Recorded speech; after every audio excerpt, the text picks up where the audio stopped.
Alors que les populations se plaignaient des embouteillages et enclavements de certaines cités du pays, le chef de l'État lui pensait déjà à l'option de la création et modernisation de routes secondaires comme solution durable.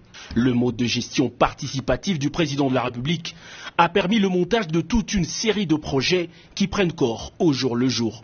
Ce mercredi, c'est sur la grande avenue Ngapama, communément appelée Terre Jaune, que Félix-Antoine Tshisekedi a donné le premier coup de gaz de tracteurs qui vont baliser près de 40 km de voirie dans la capitale.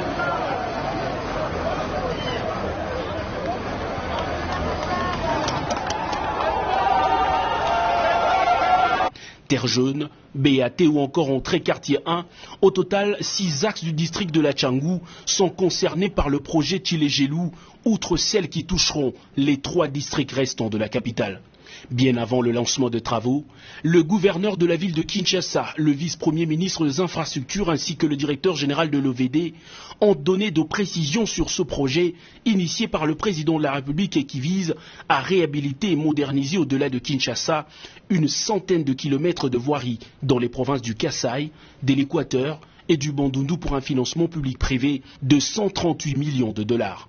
Les habitants de ce coin de la ville, qui se sentent souvent oubliés, ont exalté de joie, remerciant vivement le chef de l'État. Il leur faudra 28 mois de patience pour voir des chaussées modernes traverser leur quartier.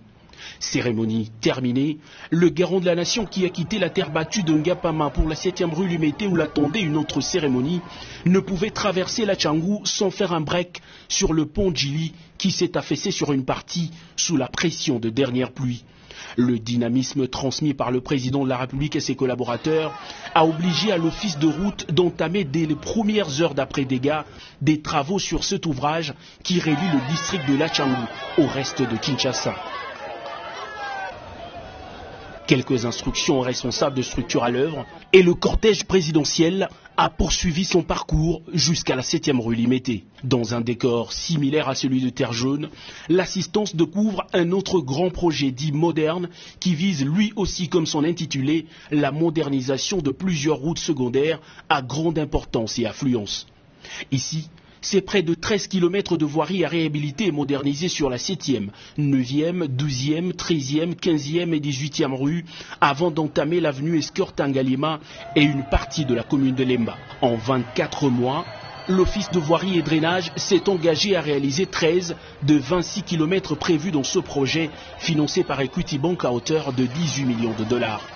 Le développement des infrastructures influe positivement sur le social de population et le chef de l'État le sait.